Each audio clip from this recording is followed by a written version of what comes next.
Hostel यानी घर से बाहर भी एक घर जहाँ पर हमारे बच्चे रहने जाते हैं। घर से बाहर घर नहीं मिलता, लेकिन कोशिश और उम्मीद तो हम कर ही सकते हैं।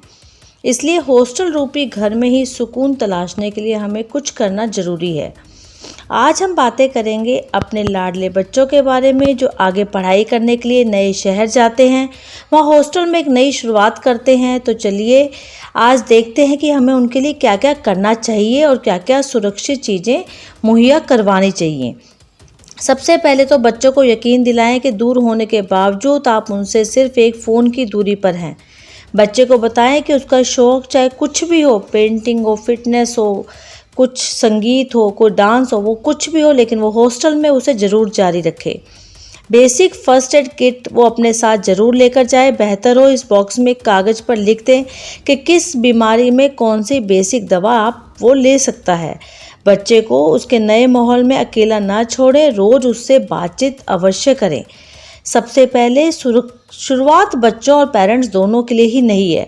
मन में सबसे ज़्यादा दुविधाएं हैं, सुरक्षा को लेकर अहम भी है। इस मामले में फ़िलहाल सबसे अहम बात है कि कोविड प्रोटोकॉल फॉलो करते ही क्या वो कर रहे हैं वो कॉलेज या नहीं।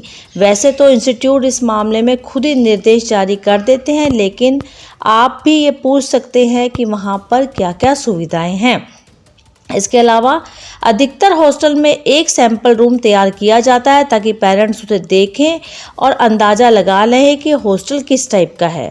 हॉस्टल ज्वाइन करने से पहले बच्चों के साथ तय करें कि वह सिंगल, डबल या ट्रिपल किस रूम में रहना पसंद करेगा। एसी या नॉन एसी वो भी उससे बात करें।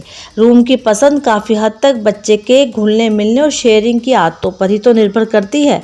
अगर बच्चा प्राइवेसी पसंद करता है तो मुमकिन है वो शेयरिंग पसंद ना करें। हालांकि रूममेट के साथ रहने का अलग ही मज़ा है। कौन जाने भविष्य में आपके बच्चे का वो असली यार, असली दोस्त बन जाए। जब बात सुविधाओं की आती है तो बात शुरू होती है घर में सहजता से मिली सुविधाओं की, जिसमें बच्चे बेसिक का नाम दे ही देते हैं, लेकिन यही बेसिक घर से बाहर निकलते ही एसेंशियल बन जाती है। इसमें वाईफाई, हाउसकीपिंग, लॉन्ड्री, नहाना यानी गर्म पानी, चार्जिंग पॉइंट कैसा हो, विंडो नेट हो, एसी है, अलमारी कैसी है, ये सब चीज़ें जो बेसिक नीड में घर पर आती हैं वो ही उनके लिए सबसे अहम है। इसलिए आप वो चीज़ें जिनके बिना वो पढ़ाई, टाइम व खर्चों का प्रबंधन और सोशल लाइफ आसान ना हो, ऐसी किसी चीज़ों में ना पड़ें, बल्कि बेसिक नीड वहाँ पे कैसी हैं उन चीज़ों के बारे में जानकारी अवश्य लें।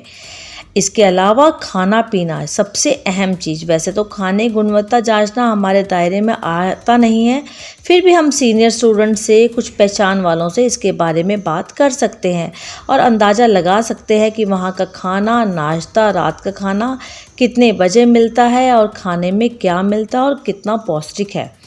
इसके अलावा पहली बार अगर घर से बाहर जाने से पहले बच्चे का बैंक अकाउंट आप ज़रूर खुलवाएं। बेसिक बैंक ट्रांजैक्शन से उसको अवगत कराएं, उसको बैंक के बारे में नॉलेज दें। चूँकि यूपीआई पेमेंट का चलन बढ़ गया है तो उसे एक ऐसे माध्यम से भी आप ज़रूर जोड़ कर रखें, क्योंकि अगर वो हॉस्टल जा रहा है तो फ़ोन तो स्वाभाविक है उसके पास होगा ही। लेकिन ये भी बताएं कि पॉकेट में कुछ कैश वो हमेशा रखे, वरना मुमकिन है कि जब वक्त पड़ता है तो कभी कभी कैश की ज़रूरत पड़ती ही है। बच्चे को जहाँ सीमा में रहते हुए पॉकेट मनी दें, वहीं उसको समझाएं भी कि थोड़ा ही सी, लेकिन कुछ पैसा वो महीना पूरा होने तक अकाउंट में ज़रूर बचा कर रखे। यानी कि जितना पैसा अकाउंट में उतना सारा एक महीने में ना उड़ाए। बच्चे वीकेंड या फ्रेंड्स के साथ अगर जाते हैं तो ऐसे में उन्हें कॉन्ट्री करना सिखाएं, लेकिन बच्चे का जितना ध्यान अपने पैसों का शेयर दूसरों से वापस लेने का हो, उतना ही वो ख्याल रखे कि वो दूसरों को भी पैसे वापस करे। नई जगह पर नए दोस्त बनाते वक्त no immediate connection, no immediate reaction का बेसिक रूल उसे ज़रूर समझाएं। यानी कि जाते साथ दोस्ती ना हो, पहले देखें, पहले परखें और फिर अपनी दोस्ती को बहाल करें। यानी कि फ़ौरन किसी को बेहतरीन दोस्त अगर आप वो समझ लेता है तो ये भी उसके लिए गलत है। इसलिए पहले समझें, तराशें और फिर कोई अच्छा दोस्त बनाएं, और फ़ौरन उसको बुरा दोस्त समझकर भी उसकी दोस्ती आप ख़त्म कर सकते हैं। यानी कि अगर कोई दोस्त गलत है तो आप उसकी दोस्ती उसी वक्त ख़त्म कर दें। ये बेसिक रूल हैं जो अगर हॉस्टल में अगर आपका बच्चा जा रहा है तो उसके लिए बहुत ही ज़रूरी है। आप उसके साथ हमेशा बने रहें, फ़ोन कांटेक्ट में बने रहें, लेकिन ये सब चीज़ें पहले मुहैया करा लें कि हॉस्टल में ये सब चीज़ें हैं या नहीं। आपको जानकारी अच्छी लगी तो D5 हिंदी को सब्सक्राइब करें और हमारे साथ इसी तरह से बने रहें।